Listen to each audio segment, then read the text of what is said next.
네, 오늘 우리에게 말씀하십니다. 말씀 제목 따라합니다. 무엇을 위한 직분인가?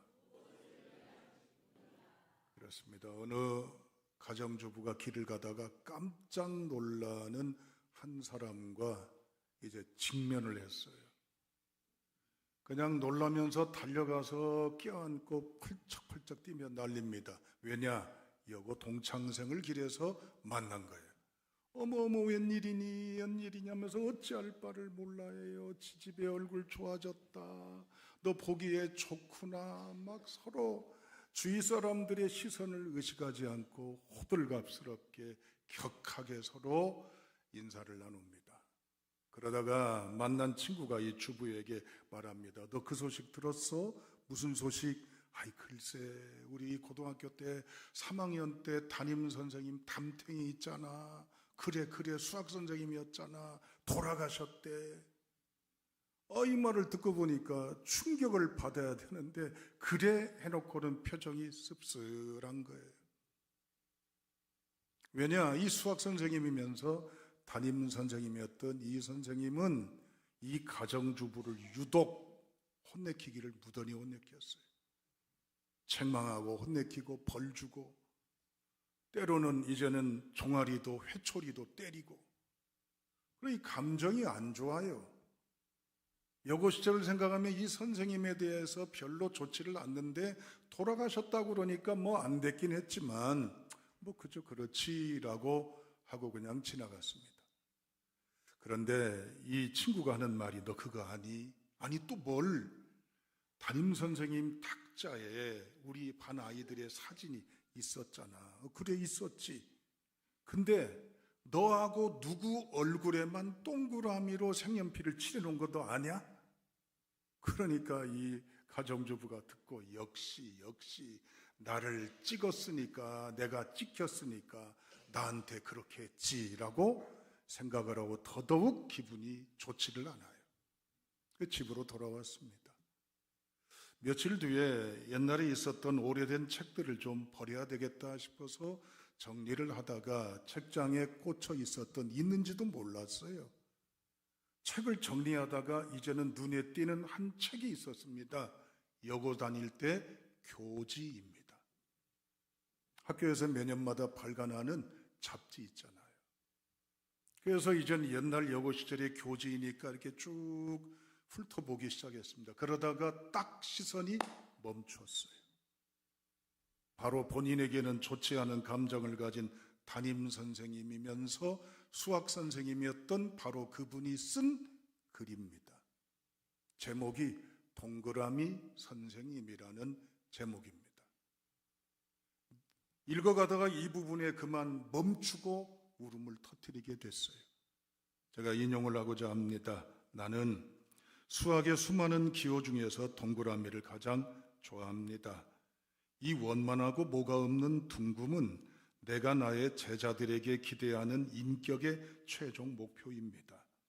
나는 내 학생들이 그저 공식이나 외우고 수학 문제나 잘 푸는 차가운 기계로 교정을 떠나기를 원치 않습니다.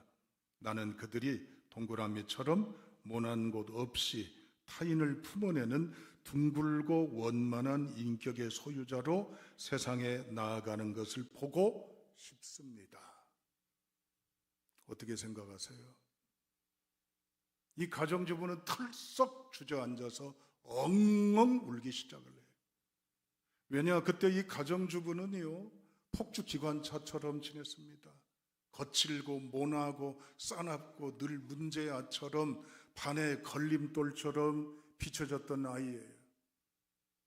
이 글을 읽고 생각해 봤습니다. 선생님이 왜 나에게 매질을 했을까? 혼내켰을까? 잔소리했을까? 왜 나를 이렇게 힘들게 했을까를 생각해 보니 글 속에 선생님의 마음이 읽어지는 거라. 나를 둥글디둥근 선생님의 원 밖으로 밀어내고 외면하지 아니하고 선생님의 둥근 원 안에 나를 품으시고 나를 둥글디둥근 사람으로 만들어 가시려고 이것도 깎아내고 저것도 베어내고 하시면서 이렇게 애를 쓰셨구나. 그러면서 비로소 선생님의 그 마음이 헤아려져서 통곡을 했다는 얘기입니다. 여러분, 이 이야기를 우리의 신앙에 대입해 봅시다. 우리의 모습은 어때요? 둥글게예요? 모나고 각지고 싸납고 찌르고 베고 쑤시고 끌어내고 넘어지게 하고, 우리 그런 모습들 아닙니까? 인간도 나도 내 스스로를 점수를 많이 못 주는데 하물며 하나님이 나를 볼 때 어때요? 전라도 말로 얼마나 징하겠습니까? 징글징글하기도 하고 질리고, 그냥 기대감도 이제는 떨어지고 실망스럽고 이제는 버려버리고 지워버리고 싶은데도 끌어안고 품어안고 지금도 변함없이 여전히 그 곁에서 나와 함께 하시고 나에게 목수이신 예수님이 땀으로 눈물로 애쓰심으로 오늘의 진영이를 여러분들을 만들어가고 있다고 상상을 해보세요. 얼마나 감사한 일이고 감격한 일이에요. 그나마도 그 모습을 통해서 오늘에 서 있는 내가 이만이라도 한 겁니다. 할렐루야. 여러분, 하나님은 오늘 우리에게 무슨 말씀을 하시려 할까요? 지난주에 이어서 이제는 무엇을 위한 직분인가 두 번째 제목으로 말씀 앞에 서 있습니다. 여러분, 지난주 말씀을 우리 기억해야 됩니다. 당시에 에베소 교회에 있었던 교회 직분은 5가지 종류였습니다. 그런데 이 직분은 누가 세웠다고요? 본문에 말씀 있는 대로 사도로, 선지자로, 복음 전하는 전도자로, 목사로, 교사로, 그들이 뛰어나고 탁월하고 잘나고 재능 있고 업적이 뛰어나서 뽑히고 세워졌어요. 누가 세우셨습니까? 그는 누굽니까? 주님 곧 하나님 아버지십니다. 이미 직분을 맡은 여러분들, 퇴임하셨던 현직에 있든 잊지 마십시오. 누가 나를 되게 하셨어요? 주님이십니다. 오늘 우리는 새로운 장로로, 새로운 안수입사 권사로 하나님의 명을 따라 헌신해서 세워드리고자 합니다. 우리가 뽑아요? 우리를 도구로 쓰시는 거예요. 하나님이 세우신 거예요. 우리는 이걸 잊지 말아야 될 줄로 압니다.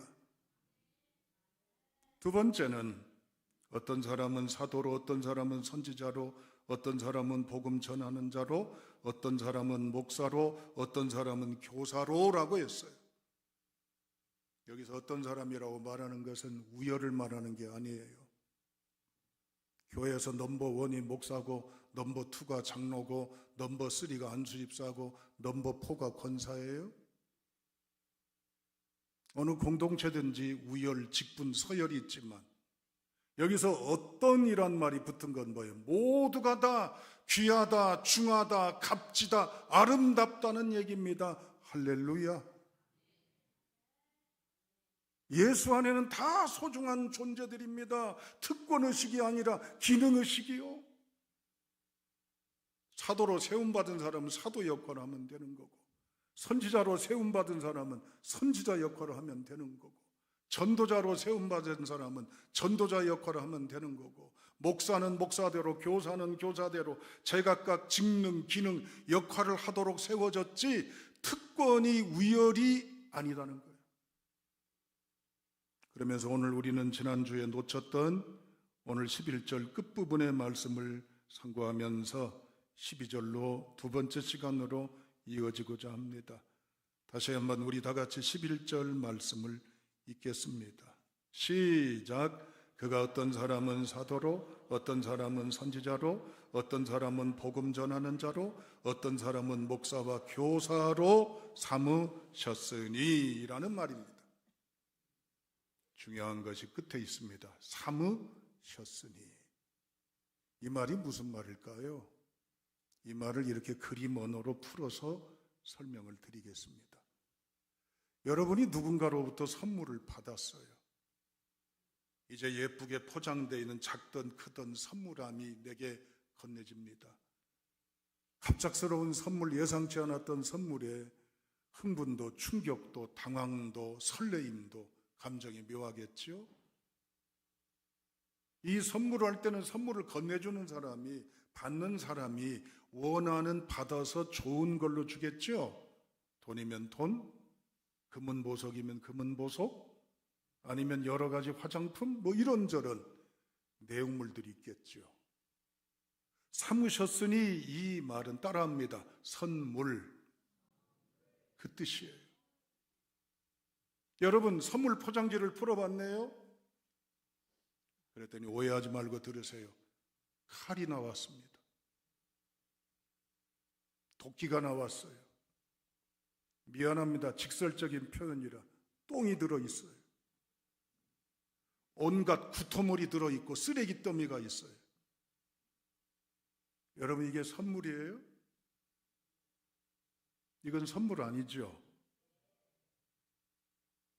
이러한 직분을 교회를 위해 하나님이 선물로 주셨어요. 영어 번역에는 gracious gift로 나와요.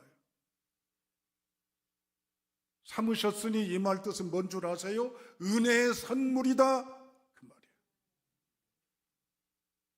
요즘 직임으로 말하면 목사로, 장로로, 안수집사로, 권사로 직분을 주신 것은 교회를 위한 뭐요? 칼 노릇하라고? 도끼 노릇하라고? 똥 노릇하라고? 덫이 되어서 걸려 넘어뜨리고 쓰레기 역할하라고 주셨어요? 뭐 하라고 주신 거예요? 교회를 위한 감동, 감격, 감사, 은혜의 선물이란 얘기입니다. 할렐루야.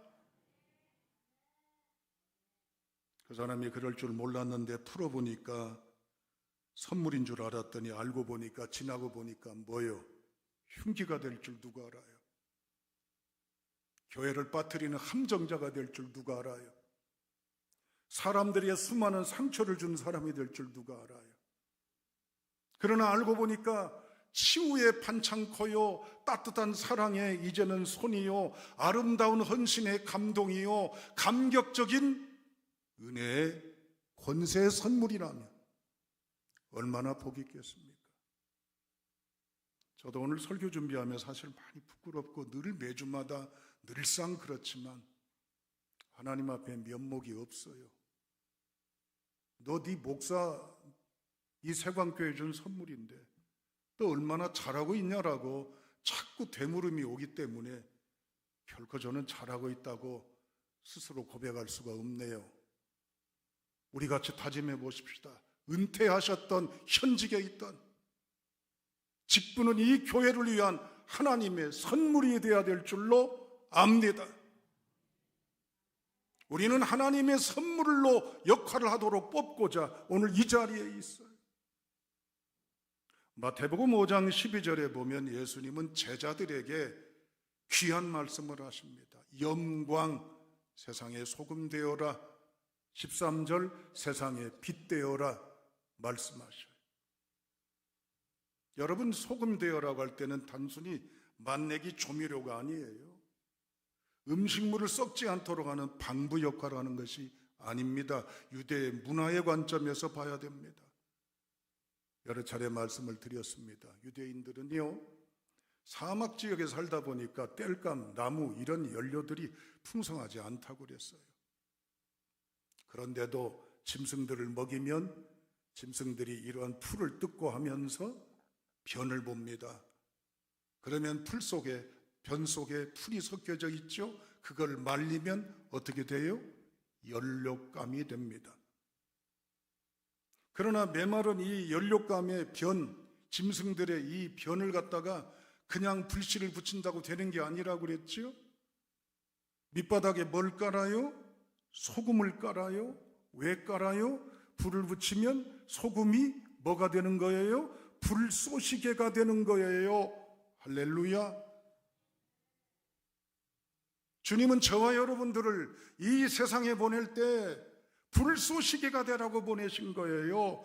교회에 이젠 직분을 세울 때 불쏘시개 역할을 하라고 뽑는 거예요. 되어진 거예요. 살리고 세우고 붕토록 하는 역할을 하라는 거예요. 우리는 이러한 결단 앞에 있어야 될 줄로 믿습니다. 무엇을 위한 직분일까요? 이렇게 은혜로 주신 선물이 될 때 우리는 이런 역할을 할 수가 있습니다. 다 같이 12절을 읽어보도록 합니다. 12절입니다.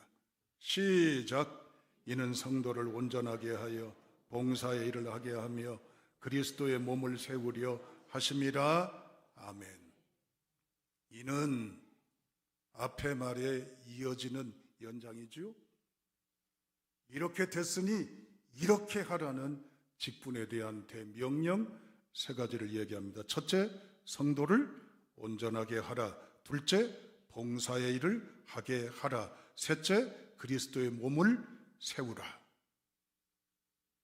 바울은 이 세 가지의 직분의 중요성을 강조하기 위해서 그 당시에 일상에 썼던 생활 용어들을 끌어다 쓰고 있습니다. 의학 용어, 어부의 용어, 식탁의 용어, 건축의 용어를 들여다 쓰고 있어요. 그게 뭐냐? 첫째로 성도를 무엇하게 하라고요? 온전하게 하라고 하고 있습니다. 여기서 온전하다는 말은 의학 용어면서도 어부들의 생활 용어이기도 합니다. 어떤 의학 용어일까요? 뼈가 부러졌어요, 틀어졌어요, 빠졌어요, 어긋났어요.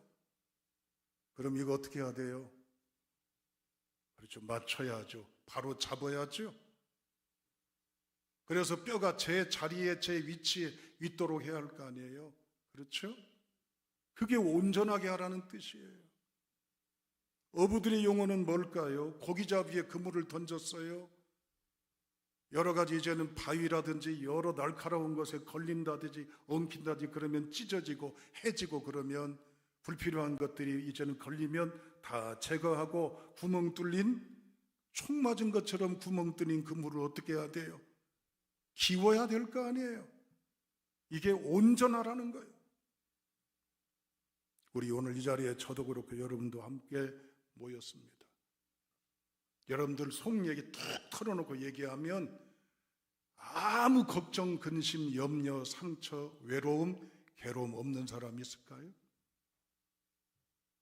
이렇게 똑바로 살아가야 되는데, 이렇게 올곧이 서야 되는데 내 마음이, 환경이, 상황이, 여건이 뒤틀리고 어긋나고 부러지고 깨지고 부서지고 구멍 뚫리고, 이런 경우에 스토리를 안고 있는 게 누구예요? 우리예요. 우리, 여러분. 목사가, 장로가, 안수입사, 권사가 해야 될 일이 뭐예요? 나도 힘들어요. 그러나 너도 나와 같은 수많은 부러진 스토리의 이야기, 깨진 스토리의 이야기, 산산조각난 아픔의 이야기들이 쫙 깔려 있어요. 구멍 나인 사람도 많고. 그럼 어떻게 해야 된다고? 성도를 온전하게 하여라고 그랬어요. 나도 코가 석자나 대자나 빠졌는데 그럼 어떻게 해야 돼요? 이 사람을 위해서 듣고 그런다대, 그런 일이 있대 쑥덕공론하는 게 아니고, 나도 아프지만 이 사람의 아픔을 잡아주기 위해서, 맞춰주기 위해서, 제대로 되기 위해서, 구멍난 구멍을 기워주기 위해서 어떻게 하라고요? 역할하라는 거예요. 누가? 직분자들이 그것을 위해 세워졌고 활동하고 있고 사역을 이후에도 해야 될 줄로 압니다.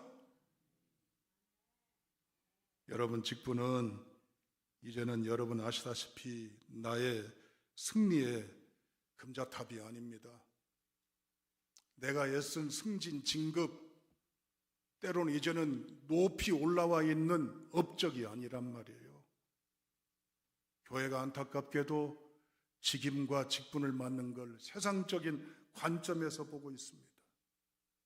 사랑하는 여러분, 이제부터라도 우리가 저나 우리가 함께 돌아볼 것은 하나님 앞에 성도를 온전케 하는 부름받은 사명임을 놓치지 않기를 주님의 이름으로 축복합니다. 두 번째, 12절 보시면 봉사의 일을 하게 하며 그랬어요. 봉사일을 하게 하며. 봉사라고 해서 밥하고 뭐 청소하고 뭐 이런저런 것만이 아니에요, 여러분들. 이 말은 식탁의 용어입니다. 식탁의 용어에 쓰여지는 말 디아코니아라는 말입니다. 이 말은 먼지 코니아란 말에서 나왔어요. 따라합니다. 먼지를 뒤집어 씁니다. 온갖 먼지를 뒤집어 씁니다. 그게 봉사일을 하게 하면. 교회 공동체를 위해서 먼지 뒤집어 쓰고 땀에 범벅이 되고 헉헉거리는 무거운 짐을 진다 할지라도 바빠, 못해, 내가 안 할 것이야 라고 뒤로 물러나고 핑계하고 변명하는 게 아니고 뭐예요? 먼지 뒤집어 쓰는 거예요. 여러분, 여기 봉사일을 한다는 봉사라는 말, 디아코니아에서 디아코니에라는 집사라는 말이 나왔어요. 우리 모든 사역자는 교회 공동체를 위해서 땀, 눈물, 핏방울을 흘리는 성도가 되어야 할 줄로 믿습니다. 너를 위한 희생, 너를 위한 섬김. 여러분, 이 봉사한다는 얘기는 그 당시 노예들이 났었어요. 제가 여러 차례 말씀을 드렸습니다.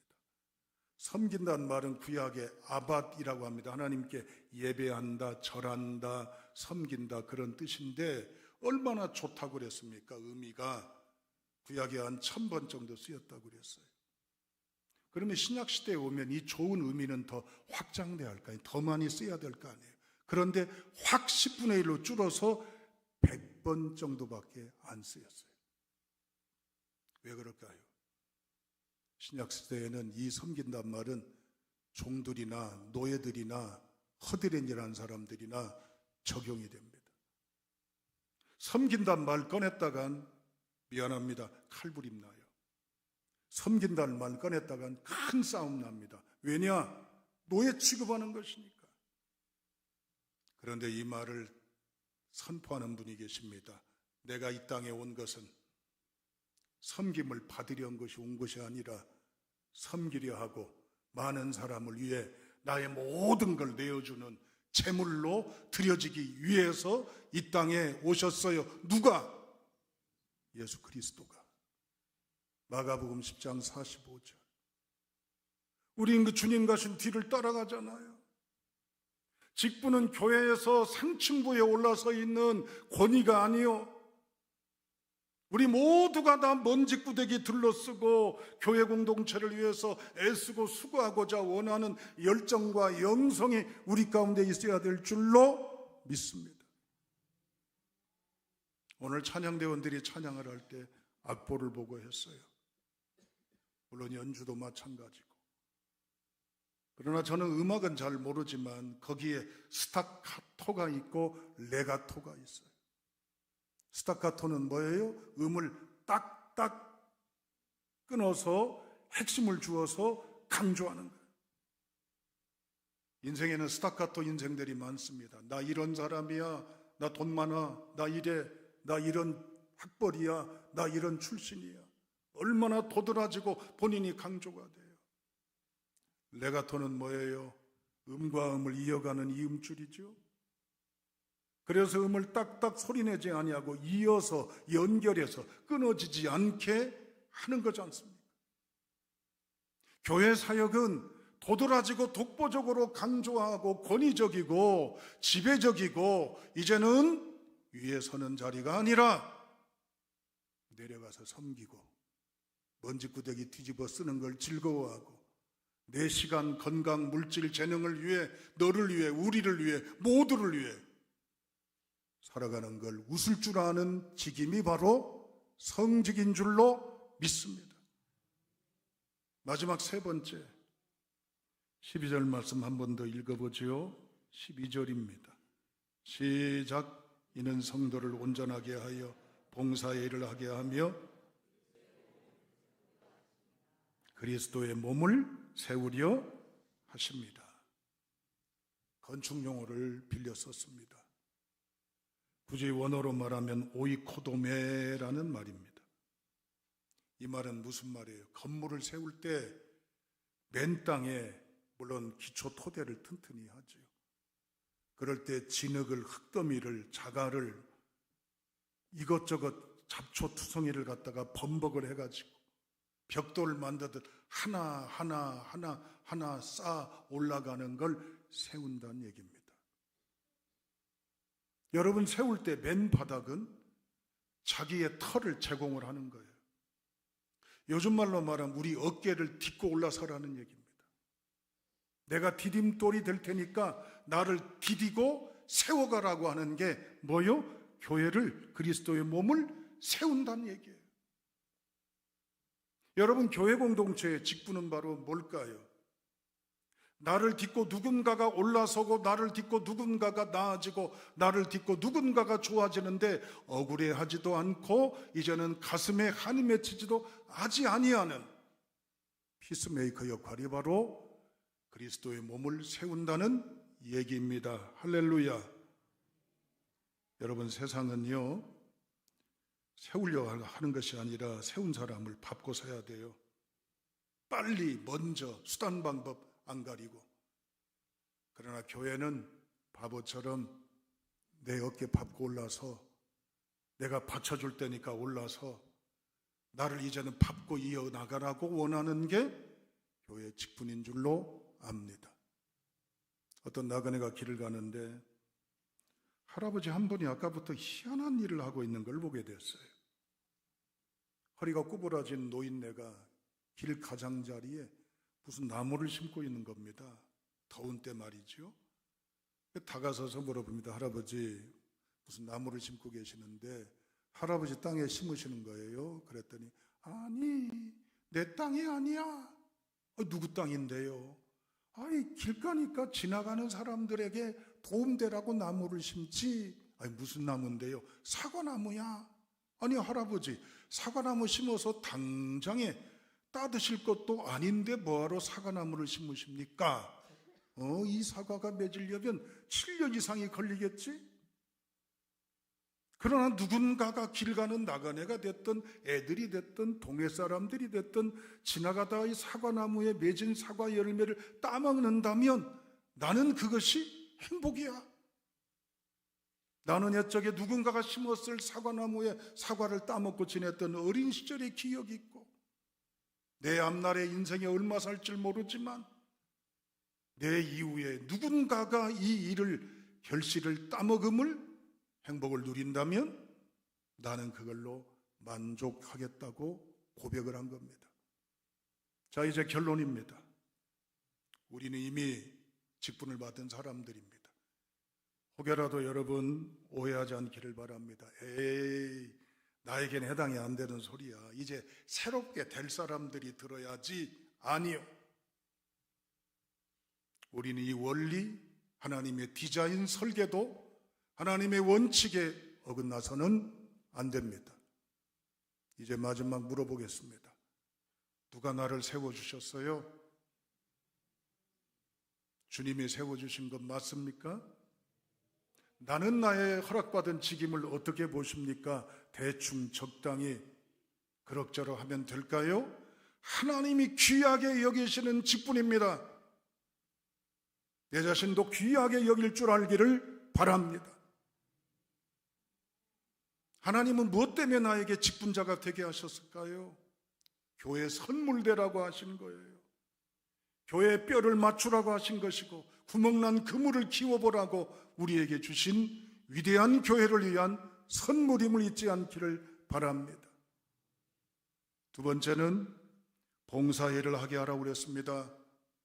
먼지구대기 둘러쓰는 걸 더럽다, 위험하다, 힘들다, 기피하고 핑계대고 뒤로 물러서지 말고 기꺼이 주와 함께 십자가를 짐지라고 말씀하십니다.